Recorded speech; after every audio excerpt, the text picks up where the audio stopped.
안녕하세요. 독일어 신문을 읽어준 남자 독신남입니다. 독일 유력 주간지 디자이트지가 2021년 1월 13일 좀비의 국가라는 제목으로 일본에 대해 기사를 생성했었습니다. 이래도 되나 싶을 정도로 일본을 좀비의 나라로 대놓고 지칭하는 것이라 주목을 끌고 있죠. 많은 분들이 짐작하시겠지만 정부로부터 보조금 없이는 시장에서 버틸 수 없는 좀비 기업들이 많은 일본의 경제 상황을 가리킵니다. 달리 얘기하면 일본의 성장 미래가 불투명하다고 말하는 기사이기도 합니다. 일본은 오래전부터 자력으로 성장하지 못하고 보조금으로만 연명하고 있는 한계 기업, 즉 이런 좀비 기업들이 일본의 성장을 막고 있는 상황이죠. 일본 경제의 특징은 저성장, 저물가, 저금리로 요약이 되죠. 당연히 이에 따라 부채 비중은 아주 높습니다. 이런 고질병이 이제 코로나 위기로 한계에 다다르고 있다는 얘긴데요. 잠시 오해를 피하기 위해 오늘 영상은 코로나 위기에 정부가 지원을 하면 안 된다라고 말하는 영상이 아닙니다. 위기에 대처하라고 정부가 있고 국민들이 세금을 내고 있는 거죠. 그러나 오랜 기간 동안 국민의 세금으로 버티고 있는 기업들의 문화가 이제 일반화되어 가고 있고 그것이 반복에 반복을 거듭해 코로나 기간에 주는 것이 당연한 상황, 즉 특수한 상황이 아닌 것이라면 조금 얘기가 다르죠. 이런 좀비 기업들이 지금 일본에는 세계 어떤 나라보다 훨씬 더 많이 존재하고 있습니다. 오해 없으시기를 부탁드립니다. 과거 유럽에게 일본이라는 나라는 이렇지가 않았습니다. 사실 일본은 유럽 및 서방 국가들에게 스타 국가였죠. 베를린의 소니 센터가 세워졌을 때만 해도 모든 이들이 한 번 정도 여기에 가서 사진을 찍고 싶어 했습니다. 오픈했던 해가 2000년인데요. 그때까지만 해도 소니의 명성은 꽤 괜찮았죠. 혁신적인 전자제품은 워크맨을 비롯해서 모든 일본 기업들로부터 쏟아지던 시기가 바로 1990년에서 2000년 사이였습니다. 소니 센터는 당시 베를린을 대표하는 건축물이었습니다만 지금은 있는지 없는지 사람들과 관광객들은 별로 관심을 가지지 않는 건물이 되어버렸습니다. 소니 센터처럼 이렇게 일본은 지금 스타에서 무관심을 넘어 좀비 국가로 추락을 하고 있는 중입니다. 이런 평은 이미 오래전부터 제기가 되어 왔죠. 독일 유럽 일간지 슈도이체 자이퉁은 2017년 기사에서 좀비로 변해가는 일본의 기업과 그 문화를 기사로 생성했던 적이 있었습니다. 오늘은 올해 2021년 기사와 3년 전 기사를 바탕으로 일본 경제의 좀비 상황 어떤지 살펴보도록 하겠습니다. 저는 독일어 신문의 관점으로 세상의 모든 이야기를 전하는 독일어 신문을 읽어준 남자 독신남입니다.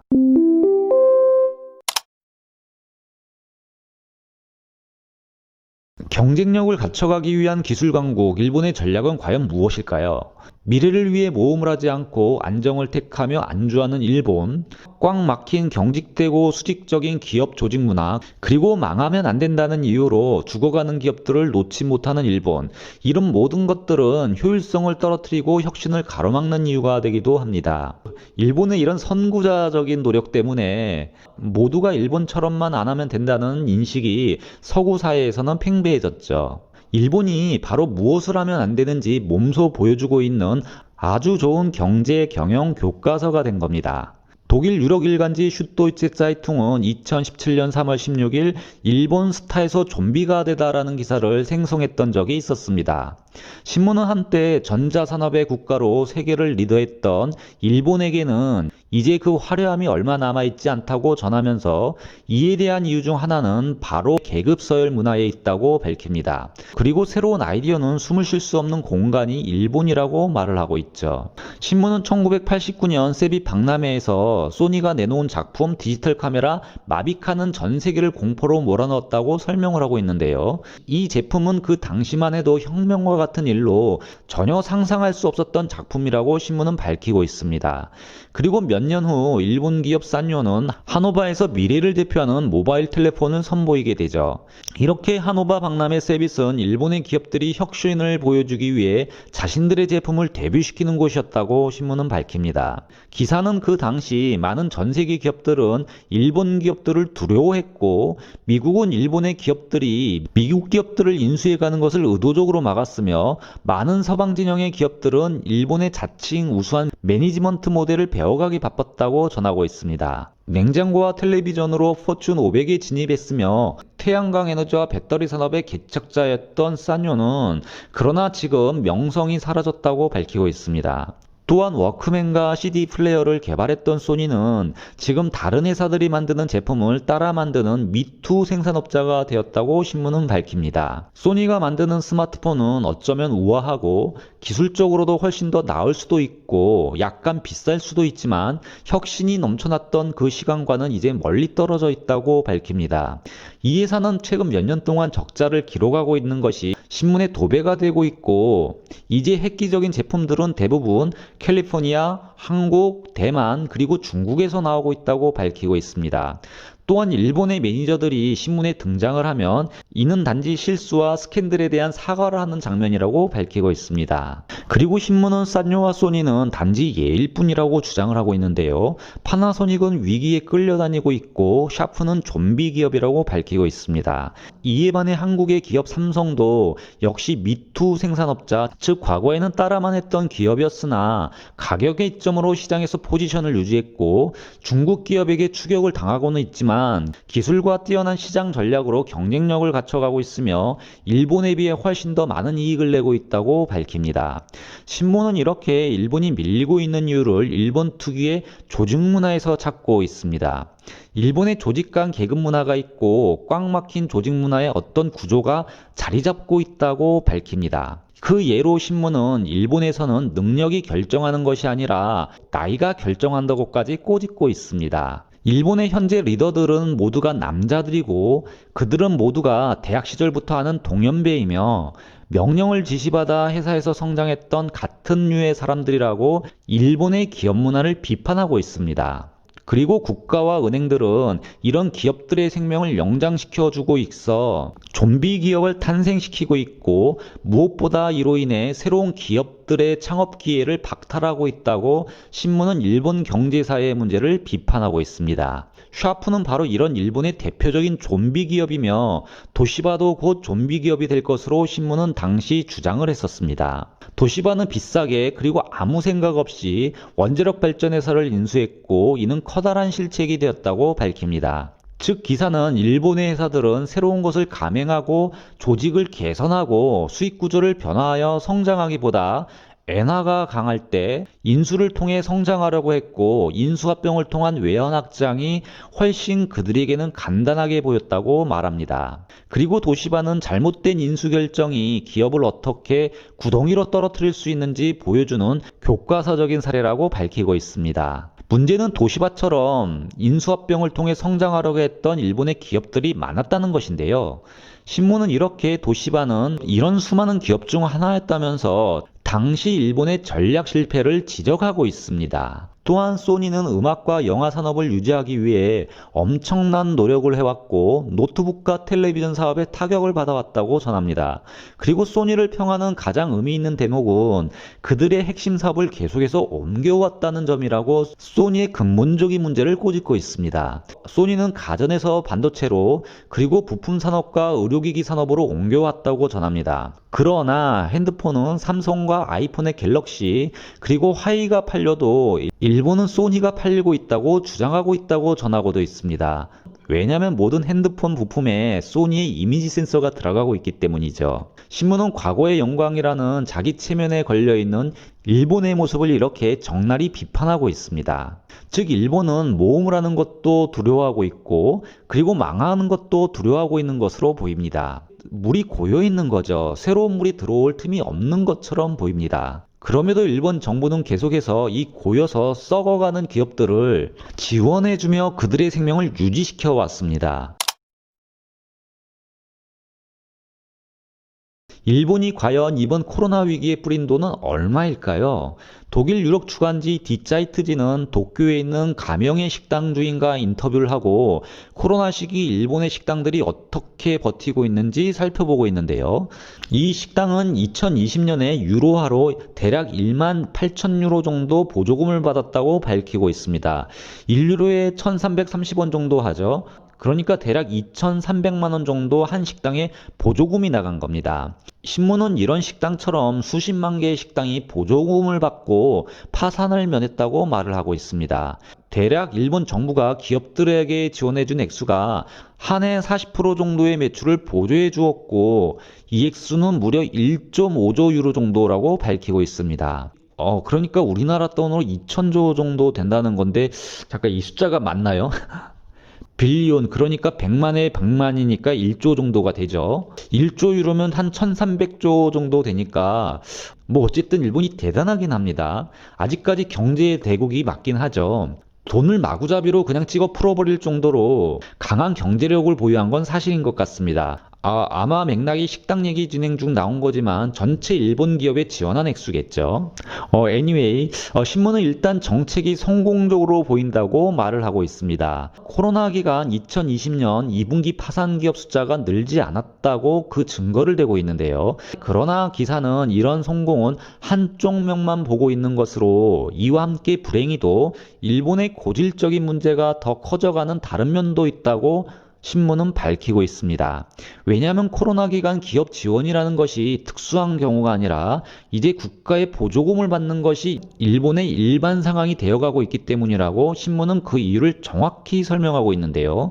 일본인들도 이렇게 국가의 지원 없이 생존할 수 없는 좀비 기업들에 대해 얘기를 하고 있다고 신문은 밝힙니다. 그럼 이런 일본의 좀비의 모습, 그 원인은 어디에 있을까요? 신문은 1990년대 초 일본은 금융위기로 침체에 빠진 후 일본 정부는 은행들에게 강력히 생산기업과 서비스 회사들에게 대출을 해줄 것을 요구했고, 일본 중앙은행은 국채를 사들였으며, 물론 이에 따라 이자도 낮게 유지하게 되었죠. 이에 따라 기업들이 자생할 수 있을 때까지 위기에 위협받는 기업들을 돕는다라는 플랜이 탄생을 합니다. 그런데 문제는 수년이 지나도 기업들은 보조금에 종속되는 현상이 끝나지 않았던 것이죠. 오사카 대학 통계에 따르면 1990년 이런 좀비 기업들은 무려 전체 기업의 4분의 1이나 되었다고 신문은 밝히고 있습니다. 그리고 지난 10년 이 숫자는 14%로 여전히 많다고 신문은 지적을 하고 있습니다. 또한 자기 자본이 10억엔, 그러니까 유로로 810만 유로 정도 되는 기업들은 17%에서 7%로 줄었다고 신문은 주장을 합니다. 많은 기업들은 매출로 그들의 부채를 감당할 수 없지만 그렇다고 파산을 하는 것도 아니라고 신문은 밝히고 있습니다. 왜냐하면 더 싼 이자 비용으로 대출을 받거나 국가 보조금으로 빵꾸나는 것을 메울 수가 있었기 때문이죠. 그리고 이런 일본의 좀비 기업 육성 정책은 성장의 브레이크라고 독일은 판단을 하고 있습니다. 도쿄에 소재하고 있는 일본학 독일 연구소 경제학자 프란츠 발덴베르거는 일본의 이런 보조금 정책을 비판하는 대표적인 비평가입니다. 그는 지속적인 이런 보조금 정책은 성장의 브레이크 역할을 하며 값싼 이자는 생산적인 기업과 비생산적인 기업들을 분별하는데 어려움을 던져주고 있다고 밝힙니다. 지금 일본의 금융시장 구조는 이익을 담보하지 않는 비즈니스 모델도 돈이 흘러가도록 되어 있고, 이는 자원 낭비로 이어지기 때문이죠. 일본 정부는 기업 대출에 대해 적게는 90%, 많게는 100%까지 국가가 담보를 해주고 있는데요. 이에 대해 프란츠 발덴베르거는 일본은 문제를 더욱더 키우고 있을 뿐이라고 혹평을 하고 있습니다. 이런 일본의 좀비 기업 육성 정책은 기업에 대한 의미가 조금 다르기 때문이라고 신문은 프란츠 발덴베르거 경제학자의 말을 인용하여 전하고 있는데요. 즉, 일본에서 기업은 복지 정책의 하나로 사용되고 있다고 말을 합니다. 일본인에게 기업이란 일자리에 관련된 것이고 사회 안전망 구축이라는 의미가 있다고 말을 하고 있습니다. 물론 일자리와 기업이 같이 가는 개념이라 틀린 말은 아니지만, 이를 냉정한 시장에 존재하고 있는 기업의 생존과 국민 복지의 기능을 녹여 복합적으로 사용하면서 시장을 설계하지는 않고 있죠. 복지 시스템은 자체적으로 건실하게 해놓고 기업의 생존은 시장의 원리 그대로 따르도록 하는 것이 자유시장 경제와 복지국가의 원리입니다. 그리고 신문은 이렇게 건강하지 못한 기업을 구조하는 방식의 사회복지 정책이 얼마나 오랜 기능을 담보하게 될지 의심스럽다고 말을 하고 있습니다. 결국 장기적으로 보면 시장의 순기능과 복지 기능도 모두 죽게 된다는 것이죠. 신문은 이런 좀비 기업들이 일본의 임금을 계속 상승하지 못하게 누르고 있는 이유라고 전하면서 기업 자체가 지금 정체되어 있으며 새로 고용을 한다는 것은 꿈에도 생각을 하지 못할 일이라고 말하고 있습니다. 그리고 이는 당연히 새로운 성장의 동력 자체가 사라지게 되는 것이라고 주장을 합니다. 그리고 이에 따라 일본의 노동 생산성은 오히려 떨어져 가고 있다고 밝히면서 2001년도 기준 OECD 국가 노동 생산성 16위에서 일본은 그 사이에 21위로 추락했다고 전하고 있습니다. 이렇게 현상 유지라는 일본의 정책은 기존 기업들에게는 좀비로 살아가는데 돈이 많이 흘러들어가고 있지만 새로 탄생하는 기업들에게는 좀처럼 자금이 흘러가는 현상을 볼 수 없다고 신문은 주장을 하고 있는데요. 이는 수년 동안 일본의 창업률이 낮은 이유를 설명하고 있다고 밝히고 있습니다. 심각한 것은 일본의 많은 경제 전문가들이 이를 문제로 인식하지 않고 있다는 점입니다. 신문은 일본 경제부에 속한 경제 전문가 고야 코바야시의 인터뷰를 통해 일본에게 가장 중요한 것은 지속성이라는 점을 밝히고 있습니다. 고야 코바야시는 신문과의 인터뷰에서 그 어떤 나라도 일본과 같이 수백 년 동안 역사를 가진 기업이 없다고 강조를 하고 있습니다. 그러나 이를 두고 프란츠 발덴베르거는 일본의 오판이라는 의견을 나타내고 있는데요. 문제는 일본이 하는 것처럼 오랜 기간 좀비 기업과 함께 경제가 얼마나 버틸 수 있냐는 점입니다. 신문은 미국 프린스턴 대학 거시경제학 교수 마쿠스 브루노마이어와 인터뷰를 통해 실업률이 낮게 유지되는 것은 일단 성공이라고 밝히고 있습니다. 그러나 이에 대한 대가로 일본은 매년 조금씩 성장률을 희생하고 있다고 주장을 합니다. 그리고 그 마지막 결과는 또 일본의 젊은이들은 좋은 직장을 가질 수 없게 된다는 점이라고 주장을 하면서 일본의 문제를 지적하고 있습니다. 즉 일본의 젊은이들이 요즘 무기력하고 현실 도피하는 사회적 현상과 맥을 같이 하는 내용이죠. 여기서 일본 정부가 언젠가 끈을 놓게 된다면 일본 기업들의 파산은 줄을 이을 것이라고 신문은 밝히고 있습니다. 그러나 선거를 앞둔 정부에게 나조차도 그렇게 하라는 컨설팅을 하지 못할 것이라고 밝히며 진퇴양난에 빠진 일본의 모습을 전하고 있습니다.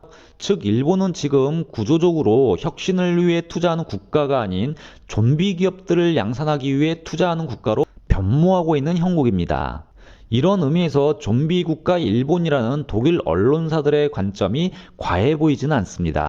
지금까지 독일어 신문의 관점으로 세상의 모든 지식을 전하는 독일어 신문을 읽어준 남자 독신남이었습니다.